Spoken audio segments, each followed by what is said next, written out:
سيدنا وشفيعنا وحبيبنا ومولانا محمد المصطفى الأمين وعلى آله الطيبين وأصحابه الطاهرين. أما بعد، فأعوذ بالله من الشيطان الرجيم. بسم الله الرحمن الرحيم. وَلَكُمْ فِي الْقِصَاصِ حَيَاةٌ يَا أُولِي الْأَلْبَابِ لَعَلَّكُمْ تَتَّقُونَ. صدق اللہ مولانا العظیم. حاضرین محفل، السلام علیکم ورحمۃ اللہ وبرکاتہ.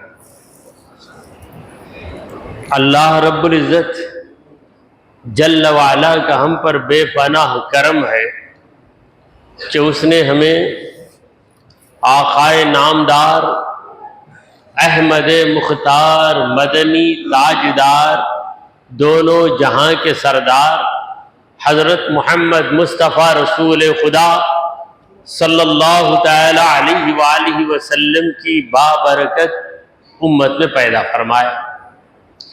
سامعین کرام، حمد و صلات کے بعد جس آیت مبارکہ کی میں نے تلاوت کی ہے وہ سورہ بقرہ کی آیت نمبر 170 پر 9 179 ہے. رب کریم اس آیت کریمہ میں ارشاد فرما رہے وَلَكُمْ فِي الْقِصَاصِ حَيَاةٌ، تمہارے لیے قصاص میں زندگی ہے. یا اولی الالباب، اے عقل کے رکھنے والوں، لعلکم تتقون، شاید تم بچ جاؤ. یہ اس آیت کے لفظوں کا ترجمہ رہا. اب قصاص کیا ہے اس کی وضاحت میں گزشتہ محفل میں کر چکا ہوں. ویسے بھی آپ میں اکثر حضرات اس لفظ کے مطلب سے واقف رہیں گے. قصاص کا معنی ہے بدلہ لینا. کوئی شخص کسی مظلوم انسان کو قتل کر دیتا ہے تو وہ ظالم قاتل ہے.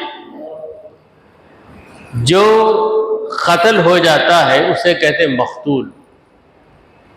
قاتل مقتول.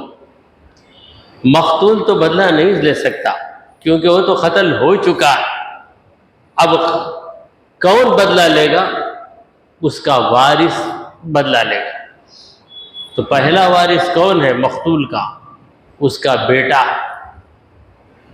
جس کے باپ کو کسی نے قتل کر دیا اسے یوں ہی چھوڑ دیا جائے یا اس کو معمولی سزا دے دی جائے پھر وہ رہا ہونے کے بعد وہی جرم دوبارہ کرے گا؟ قتل کر دینا یہ معمولی جرم نہیں ہے، یہ تو بہت بھاری جرم ہے. ایک انسان خود کو قتل کر لے جسے خودکشی کہتے ہیں، اس کی ہی اجازت نہیں تو دوسرے کو قتل کرنے کی اجازت کہاں ہے؟ تو اے مومنو، تمہیں قصاص کا حکم دیا گیا، قصاص کی اجازت دی گئی. اب جو مقتول کا وارث ہے اسے اختیار قصاص لے یا دیت لے لے، جسے کہتے ہیں خون بہا. خون کی قیمت لے یا قتل لے یا قتل کر دے، جسے قصاص کہتے ہیں. اب قصاص کے بارے میں اس زمانے میں بھی بہت سے لوگوں کے اعتراض ہے اور اس زمانے میں بھی لوگوں کو اعتراض تھا کہ ناحق ایک انسان کی ہم جان لیتے، مگر یہ نہیں سمجھتے کہ کسی اچھے انسان کی جان ہم نہیں لے رہے ہیں، اس انسان کی جان لے رہے ہیں جس نے ایک مظلوم انسان کی جان لی ہے. اس کا بدلہ ویسے ہی دیا جائے گا، جیسا جرم کیا ویسے ہی اس کی سزا دی جائے گی. اللہ تعالیٰ فرماتے ہیں وَجَزَاءُ سَيِّئَةٍ سَيِّئَةٌ مِثْلُهَا، کسی بھی برائی کی سزا اس برائی کے برابر سزا دی جائے، سیئۃ مثلھا، اس کے مثل دی جائے۔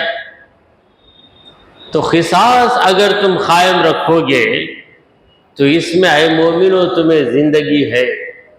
کیا زندگی ہے؟ اس کے اندر بڑی باریکی ہے۔ اگر ایک قاتل کو تم سزا دو اور اس کی گردن اڑا دو تو کئی لوگ جو قتل کا ارادہ رکھتے ہیں وہ خود ہی قتل کرنے سے خود کو روک لیں گے، یہ سوچ کر کہ اگر ہم بھی قتل کریں گے تو ہمارا بھی یہی انجام ہوگا جو انجام اس کا ہوا، تو اس سے ہزاروں جانیں بچ جائے گی، قتل کا جرم ہی بند ہو جائے گا، کسی کو ہمت ہی نہیں ہوگی قتل کرنے کی۔ اگر کوئی پہلے قاتل رہا، کسی قاتل کی سزا کو دیکھا تو آئندہ قتل کرنے سے وہ توبہ کر لے گا۔ اگر تم قصاص کو قائم نہ کرو تو یہ قاتل اگر اس سے قصاص نہیں لیا گیا تو چند مہینوں کے بعد دوسرے کو قتل کرے گا، پھر چند مہینوں کے بعد تیسرے کو قتل کرے گا، کیونکہ ایک بار قتل کر دیا، اس کے اندر ہمت آ گئی، اس کے اندر دلیری آ گئی، کسی انسان کی جان لینا اس کے لیے معمولی کام ہو گیا، کسی کا خون بہا دینا اس کے لیے ایک معمولی کام ہو گیا، لہذا وہ ایک سے بس نہیں کرے گا، کئی لوگوں کو قتل کرے گا اور پیسے لے کر بھی قتل کرے گا، لوگوں کے کہنے پہ بھی قتل کرے گا۔ اس کے ساتھ قاتلوں کی ایک ٹیم تیار ہو جائے گی جن کا کام ہی ہوگا قتل کرنا، کیونکہ قتل پر جو سزا دی جاتی ہے بس چند مہینے جیل خانے بھیج دیا گیا، پھر اس کے بعد جیل خانے سے رہا ہوا، پھر وہی کام کیا۔ اگر اسے قتل نہ کیا جائے، جیل خانے میں رکھا جائے تو جیل خانے میں بھی وہ دوسرے مجرم کو قتل کر دے گا، کسی کو بھی قتل کرے گا۔ تو قصاص بعض مصلحتوں کی بنیاد پر اگر مقتول کا وارث راضی ہے تو اللہ تعالیٰ نے خون بہا لینے کی اجازت دی، جسے دیت کہتے ہیں، دیت لینے کی اجازت دی۔ تو حکمت کیا ہے قصاص کے اندر؟ قصاص کے اندر تمہارے لیے زندگی ہے۔ یا اولی الالباب، اے عقل مندو، اگر عقل نہیں ہے تو تم بہت بات کرو، جیسا کہ بعض لوگ کہتے ہیں بھائی مرنے والا مر گیا، یہ مارنے والے کو مار دیں گے تو ہم کو کیا ملے گا؟ مقتول تو مر ہی گیا، اب قاتل کو ہم سزا دیں گے تو ہم کو کیا ملے گا؟ یہ نادانی ہے تمہاری۔ اگر قاتل کو تم زندہ چھوڑ دو گے تو یہ قاتل کئی اور لوگوں کا خون کر دے گا، اس کے بعد تم پچھتائیں گے تو کیا فائدہ؟ لہذا قاتل کو سزا دو، اس سے قصاص لو، اس سے کئی لوگوں کی زندگی بچ جائے گی۔ لعلکم تتقون، تاکہ تم بچ سکو، یعنی قتل کے جرم سے تم لوگ بچ جاؤ گے اور قاتلوں کے حملے سے تم بچ جاؤ۔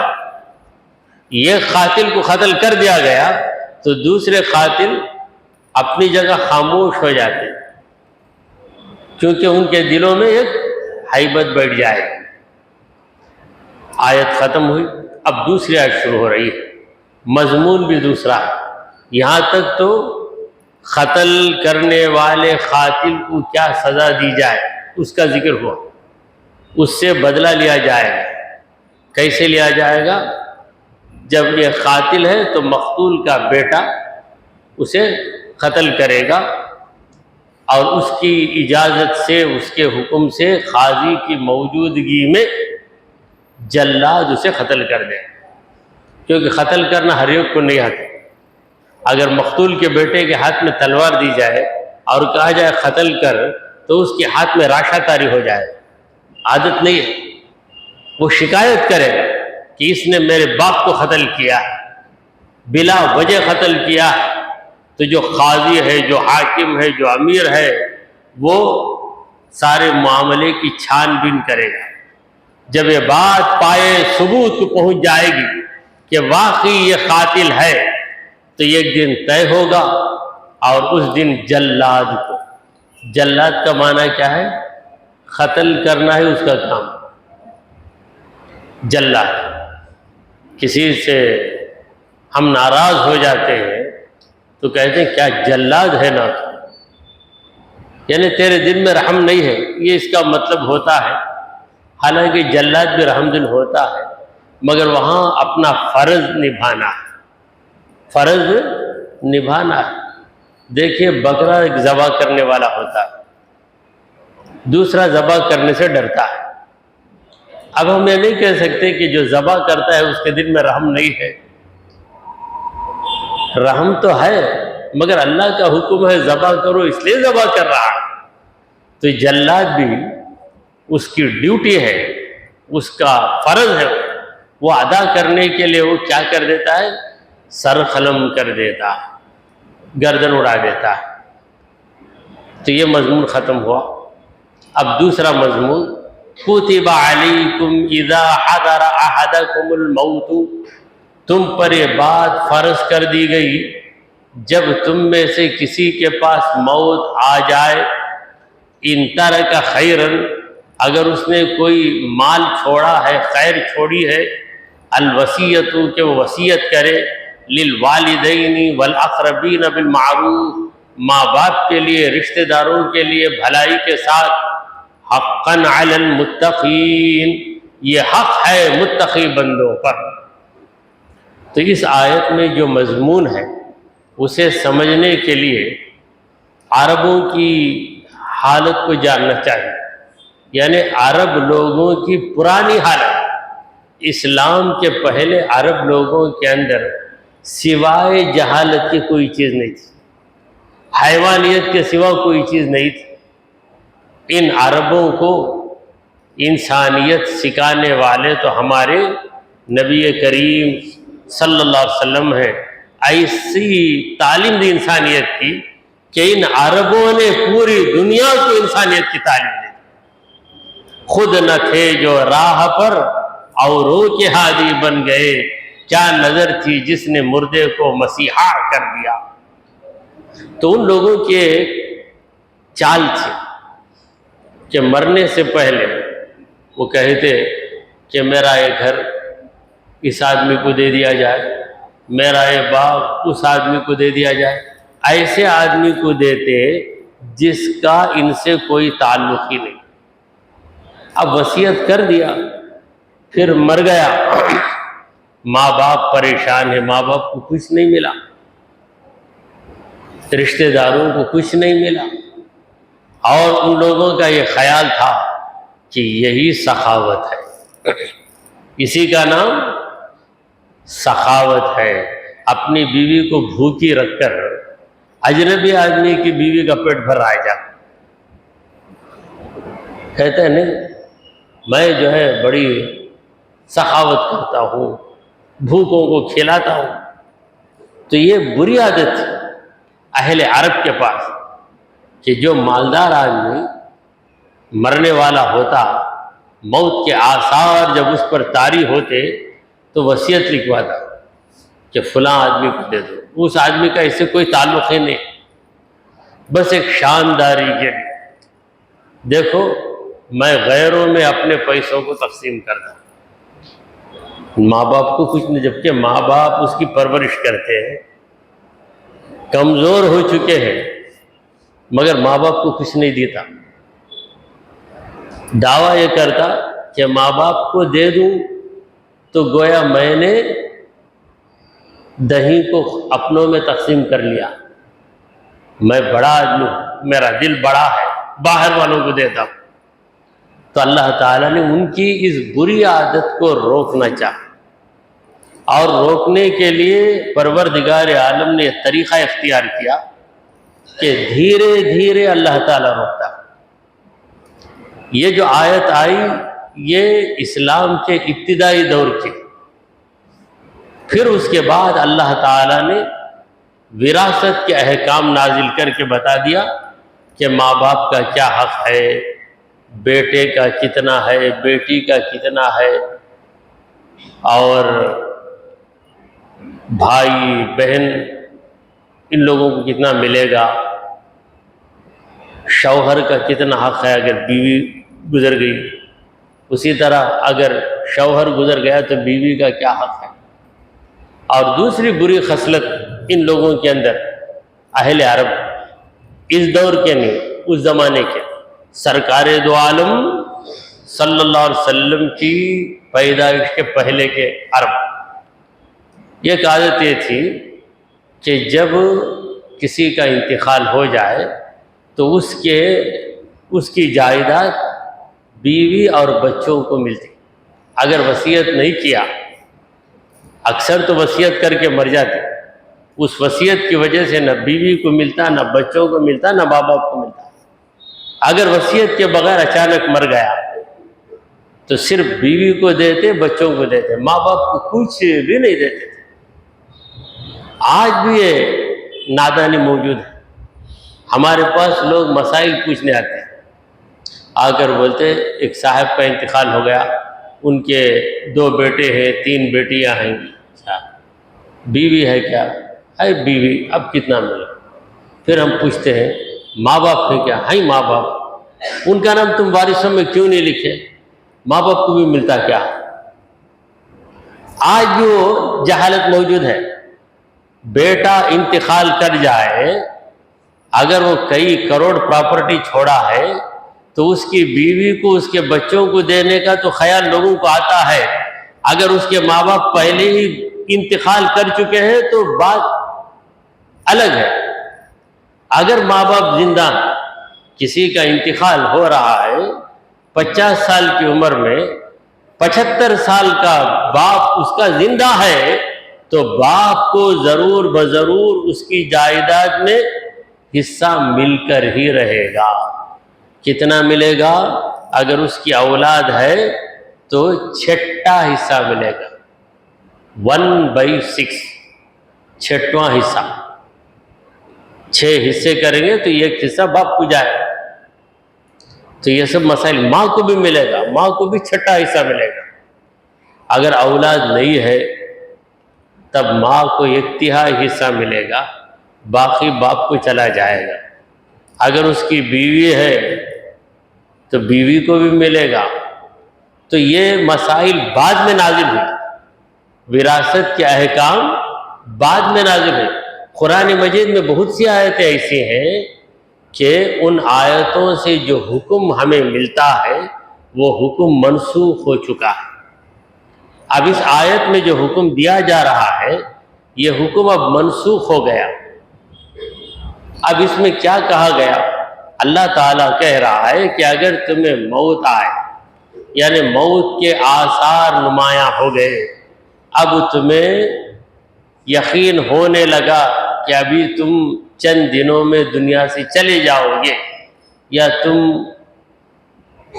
اتنے بیمار ہو گئے ہو کہ تمہیں یہ شبہ ہو رہا ہے کہ تم انتقال کر جاؤ گے، تو ایسی صورت میں اگر تم نے مال کو چھوڑ دیا، یعنی مال تمہارے پیچھے جو مال رہتا ہے اسے کیا کہتے ہیں؟ جائیداد۔ اللہ تبارک و تعالیٰ اس آیت میں مال کو مال نہیں کہہ رہا ہے، ان ترک خیرن، اگر وہ خیر کو چھوڑ دے تو پتہ چلا کہ مال و دولت بھی بہتر چیز ہے، کیونکہ مال و دولت ہمارے پاس ہے تو ہم دوسرے پر بوجھ نہیں بنیں گے۔ دوسری چیز، ہم دوسرے کی مدد کر سکیں گے۔ اگر ہمارے پاس 2 روٹی ہوگی تو 1 روٹی ہم کھائیں گے، دوسری روٹی کسی کو کھلائیں گے۔ ہمارے پاس 1 روٹی بھی نہیں ہے تو ہمارا پیٹ پالنے کے لیے ہم دوسرے کے آگے ہاتھ پھیلائیں گے اور دوسرے پر بوجھ بن جائیں گے۔ حلال طریقے سے جو مال حاصل ہوتا ہے، قرآن اس کو لفظ خیر سے یاد کرتا ہے، ان ترک خیرن، اگر وہ خیر کو چھوڑ دے، یعنی اچھی چیز کو چھوڑ دے، تو اس کے لیے کیا چیز ضروری ہے، اس پر کیا بات فرض ہے؟ الوصیت، وصیت کرنا، اسے انگریزی میں ول کہتے ہیں، وصیت۔ وصیت کا مطلب کیا ہے؟ یہ کہ انسان یہ کہہ دے یا لکھ دے کہ میرے مرنے کے بعد میری جائیداد اس کام میں لگائی جائے یا اس آدمی کو دے دی جائے، تو یہ ہے وصیت۔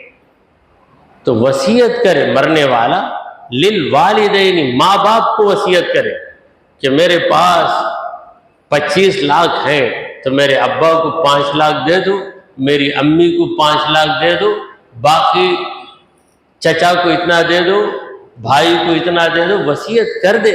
اگر وصیت نہیں کرے گا تو پھر وہ پورا مال بیوی کو چلے جائے گا، بچوں کو چلے جائے گا، بیوی بچوں میں چلے جائے گا۔ آج بہت سے لوگوں کا نظریہ یہ ہے فیملی فیملی فیملی کا مطلب کیا لیتے؟ میں، میری بیوی، میرے بچے، ماں باپ آؤٹ آف دا فیملی والا، ان کو شامل ہی نہیں کرتے ماں باپ کو۔ تو فیملی ممبرز میں ہم لسٹ لکھتے ہیں تو ہمارا نام لکھ دیتے ہیں، بیوی کا، بچوں کا، ماں باپ کا نام نہیں۔ اگر ماں باپ الگ رہے تو بات الگ ہے، تب بھی ان کا حق ہے، ماں باپ کا ہم پر حق ہے۔ تو یہ حکم کہ ہر مرنے والا اپنے ماں باپ کے لیے وصیت کر جائے تاکہ اس کے مرنے کے بعد ماں باپ کو محروم نہ کیا جائے۔ یہ حکم کب تھا؟ شروع اسلام میں تھا، اب یہ حکم نہیں ہے، اب وصیت کرنے کی ضرورت نہیں، کیونکہ وصیت کی کیا ضرورت، اللہ نے ماں باپ کا حق مقرر ہی کر دیا ہے۔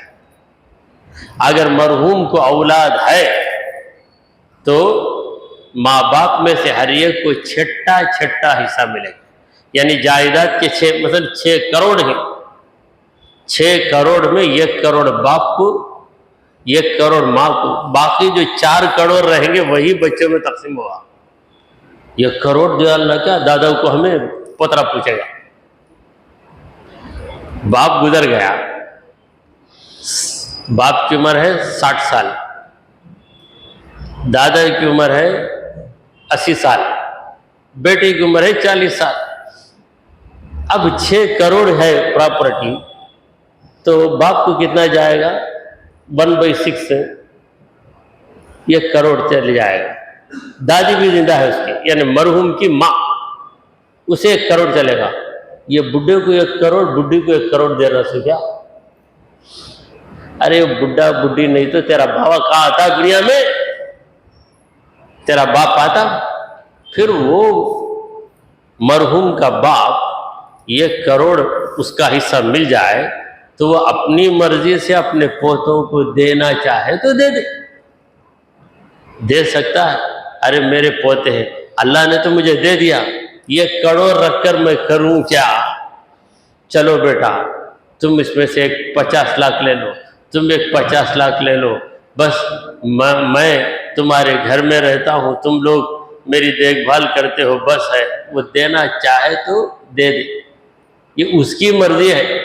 اگر نہیں دینا چاہے تو ہمیں چھین کر لینے کا کوئی حق نہیں ہے۔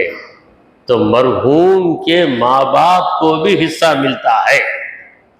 آج بھی کئی لوگ اس مسئلے سے بے خبر ہیں۔ یہ تفسیر کی برکت ہے کہ ایسے مسائل کا ذکر ہو جاتا ہے۔ تو یہ جو آیت ہے وصیت کرنا ماں باپ کو، یہ وراثت کے حصوں کا بیان اترنے کے پہلے الوصیت للوالدین، والدین کا مطلب ماں باپ دونوں کو ملا کر کہتے ہیں والدین، والاقربین جو دیگر رشتہ دار ہیں۔ کون ہے رشتہ دار؟ ہمارا قریبی رشتہ دار، ہمارا بھائی بہن، بھائی بہن کے لیے بھی وصیت کر دے بالمعروف، یعنی اس طریقے سے جس میں ناانصافی نہ ہو۔ حقاً علی المتقین، متقی بندوں پر یہ حق ہے، یہ ضروری ہے، اس وقت تھا۔ پھر جب وراثت کے احکام آ گئے، بیٹا بیٹی ہے بیٹا بھی ہے بیٹی بھی ہے تو بیٹے کو 2 حصے ملیں گے، بیٹی کو 1 حصہ ملے گا۔ اگر صرف بیٹا ہے تو پورا وہ لے لے گا، اگر صرف بیٹی ہے تو آدھا بیٹی کو ملے گا، باقی جو ہے عصبہ کو چلا جائے۔ یہ عصبہ کون ہے؟ باپ کے رشتہ دار۔ اگر باپ ہے نہیں ہے تو بھائی یا چچا، تو انہیں باپ کے رشتہ داروں کو عصبہ کہا جاتا ہے۔ جو وارثوں کے حصے تقسیم ہو جانے کے بعد جو بچ جاتا ہے وہ عصبہ کو چلا جاتا ہے۔ یہ عصبہ باپ یا بیٹا باپ کے رشتہ دار ہوتے ہیں، ماں کے رشتہ دار عصبہ میں نہیں آتے۔ خیر، فَمَن بَدَّلَهُ بَعْدَ مَا سَمِعَ، پھر جس نے وصیت کے لفظوں کو بدل ڈالا، بعد ما سمعہ، وصیت سن کر بھی بدل دیتا ہے۔ مثلا مرحوم یہ کہتا ہے کہ میرے والد کو میری جائیداد میں 4 لاکھ دیے جائیں، میری ماں کو 3 لاکھ دیے جائیں، میرے بھائی کو 2 لاکھ دیے جائیں، اس طرح وصیت کرتا ہے، مگر وصیت سننے والا بدل دیتا ہے۔ باپ کو 4 لاکھ کے بجائے 2 لاکھ کر دیا، بھائی کو 2 لاکھ کے بجائے 4 لاکھ کر دیا۔ اس طریقے سے کوئی سننے والا بدل دیتا ہے۔ بعد ما سمع، سننے کے باوجود، یعنی اچھی طرح سنا، ایسا نہیں کہ کچھ غلطی ہو گئی سننے میں تب تو مجبور ہے، مگر اچھی طرح سنا، اسے یاد بھی ہے، مگر اس کو شرارت ہے، وہ چاہتا ہے کہ باپ کو نہ ملے، لہذا اس کے حصے میں کمی کر دیتا ہے اور دوسرے رشتہ دار کو زیادہ کر دیتا ہے۔ فَإِنَّمَا إِثْمُهُ عَلَى الَّذِينَ يُبَدِّلُونَهُ، تو یقیناً اس کا گناہ ان لوگوں پر ہے جنہوں نے تبدیلی کر دی۔ مرحوم پر کوئی گناہ نہیں ہے، کیونکہ مرحوم اپنی چاہت، اپنی ولنگنس کے مطابق جو کہنا چاہا کہہ دیا۔ اب یہ سننے والا اس میں تبدیلی کرتا ہے، تو جو سن کر تبدیلی کرتا ہے اس کے اوپر اس کا گناہ ہے۔ ان اللہ سمیع علیم، بے شک اللہ سننے والا ہے، جاننے والا ہے۔ پروردگار عالم کو سارے راز معلوم۔ تم سنتے ہو، تم سے پہلے تمہارا رب سنتا ہے، تم جانتے ہو، تم سے پہلے تمہارا رب باخبر ہے۔ تو اس کے اندر اتنی بات آپ ذہن میں رکھیں کہ یہ جو میں مسائل بتا رہا ہوں، یہ سارے مسائل کیا ہو گئے؟ منسوخ ہو گئے۔ شروع میں یہ مسائل، پھر اس کے بعد اب وصیت کی ضرورت نہیں، اللہ خود بتا دیا، تقسیم کر کے بتا دیا کہ کس کو کب ملنا چاہیے، کتنا ملنا چاہیے۔ فَمَنْ خَافَ مِن مُوصٍ جَنَفًا أَوْ إِثْمًا، تو جو شخص وصیت سنتا ہے اس کے دل میں اندیشہ ہوا، ڈر ہوا کہ وصیت کرنے والا جنفن طرفداری کر رہا ہے، او اثمن یا گناہ کے کام کی وصیت کر رہا ہے۔ طرفداری کرنے کا مطلب کسی کو بالکل کم، مثلا اس کی جائیداد 1 لاکھ روپے ہے، غصے میں کہتا ہے میرے بڑے بھائی کو، 2 بھائی اس سے، میرے بڑے بھائی کو 90 پر 9,000 دے دو، 1,000 جو بچتا ہے اس میں سے 500 روپے ایک بہن کو دو، 500 روپے دوسرے بھائی کو دو۔ اس طرح طرفداری کر کے کسی کو ایک دم بڑھا دیا، کسی کو ایک دم گھٹا دیا، ایسا وصیت کرنے والا کر دیا۔ اب سننے والا سوچتا ہے کہ اس کے اندر بڑی بے انصافی ہے، او اثمن یا گناہ کے کام کا حکم دے رہا ہے، یعنی کہہ رہا ہے کہ میرے پیسوں میں زنا کا اڈا بناؤ، میرے ان پیسوں میں 25 آدمیوں کو شراب لے کر پلاؤ تاکہ وہ شراب پی کر ناچے، ایسی وصیت کر دیا۔ فاصلح بینہم، تو سننے والا ان کے درمیان اصلاح کر رہا ہے، وصیت کرنے والے کو سمجھا رہا ہے کہ یہ تو جو کر رہا ہے صحیح نہیں. یہ ایک بھائی کو تو 90 پر 9,000 دے رہا ہے, دوسرے کو صرف 500 دے رہا ہے, اور 500 روپے کہتا ہے کسی اور کو دے دو. یہ صحیح بات نہیں. اس طریقے سے کوئی سمجھا رہا ہے فلا اثم علیہ, تو اس سمجھانے والے پر کوئی گناہ نہیں, کیونکہ وہ اصلاح کے لیے یہ کام کر رہا ہے. یہ وصیت کو تبدیل کرنا نہیں ہے, بلکہ وصیت جو غلط طریقے سے دی گئی ہے اس کو درست کرنا ہے, اس میں امینڈمنٹ لانا ہے یا اسے درست کرنا ہے. تو ایسا کرنے والا گنہگار نہیں ہو سکتا. دیکھیے مسائل, لوگ مسائل سنتے وقت سو جاتے ہیں, قصے جب سناتے ہیں تو جاگتے ہیں. قصہ کہوں تو سب لوگ بڑے شوق سے سنیں گے, مسائل بتائیں گے جیسے رولز اینڈ ریگولیشن, یہ 2 مسئلے سنیں گے, اس کے بعد نیند آ جاتی. لطیفے بولوں میں, لطیفے جسے بولتے نا جوک مارنا, اتنا مجمع رہے گا مسجد بھر جائے گا. کیا ہنساتے بھائی حضرت, کیا ہنساتے بھائی حضرت, بڑے شوق سے آ جاتے لوگ. حضرت بھی ہنسا ہنسا ہنسا کر نتیجہ کیا ہے, کیا بھائی آیت کا مطلب بتائے گا کوئی ہے, کیا بھی نہیں, ہنسا ہنسا ہنسا کر کرتے. تو پراپرٹی, اس پر بھی ایک لطیفہ یاد آیا میرے. آج لوگ پراپرٹی کا نام سنتے ہی ذرا الرٹ ہو جاتے, چمک جاتے. ایک شخص نے کہا کہ میں چائنا میں رہتا ہوں, وہاں پر اتنا آسان ہے پراپرٹی بنانا, میں روز پراپرٹی بنا لیتا ہوں.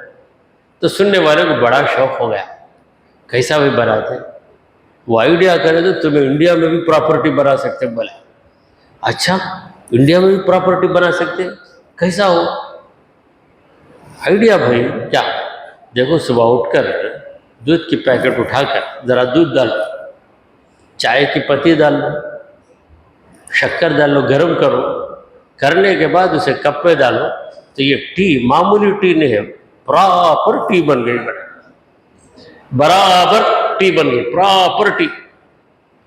انگلش میں پراپر, وہ پراپر ہی اردو میں برابر ہو گیا, برابر چائے بن گئی, پراپر ٹی بن گئی. ایسا میں روز چائنا میں بناتا. اس کے لیے چائنا کی کیا ضرورت ہے, ہر گھر میں یہ پراپرٹی بنتی ہے. تو یہ اس لیے لایا کہ میں محسوس کر رہا ہوں کہ بعض حضرات پر نیند کا غلبہ ہو رہا ہے, کیونکہ مسائل ہیں آپ, تو بیچ میں بات پراپرٹی ہی کی چل رہی ہے, جائیداد کی چل رہی ہے. تو جو شخص وصیت کرنے والے کی وصیت سے محسوس کرے کہ یہ طرفداری کر رہا ہے, پارشیالٹی کر رہا ہے, یہ کو زیادہ دے رہا ہے, دوسرے کو محروم کر رہا ہے, تو اسے نصیحت کرے. یا اس کا انتقال بھی ہو گیا, اس کے بعد وارثوں کو بلا کر کہے کہ بھائی وہ پتہ نہیں اس کا دماغ کیا بولا, اس طریقے سے کر دیا ہے, اب ہم انصاف سے کر لیں گے, یہ کرے گا تو گناہ نہیں. اسی طرح وصیت ایسی کیا, گناہ کے کاموں میں پیسہ خرچ کرنے کی وصیت کر دیا ہے, تو ایسی صورت میں بھی اسے تبدیل کر سکتے ہیں. اس طرح تبدیل کرنے میں کوئی گناہ نہیں. ان اللہ غفور رحیم, بے شک اللہ تو معاف کرنے والا مہربان ہے. مرنے والے کو خدا معاف کر دے اور تم اصلاح کا کام کرو, تم اس کی غلط وصیت کو سدھار دو, تو پروردگار عالم تم پر بھی رحم فرمائے گا. دعا کیجئے کہ پروردگارا ہم نے جو کچھ کہا اور سنا اسے قبول فرما لے. اے اللہ ہمارے گناہوں کو معاف فرما, ہماری خطاؤں کو درگزر کر دے. اے رب العالمین ہم پر تیری خاص رحمت نازل فرما. اے اللہ ہمیں سیدھے راستے پر چلا. اے پروردگار ہمیں شریعت کے حکموں سے باخبر بنا. وصلی اللہ تعالی علی خیر خلقہ سیدنا و حبیبنا و مولانا محمد وعلی آلہ و اصحابہ اجمعین.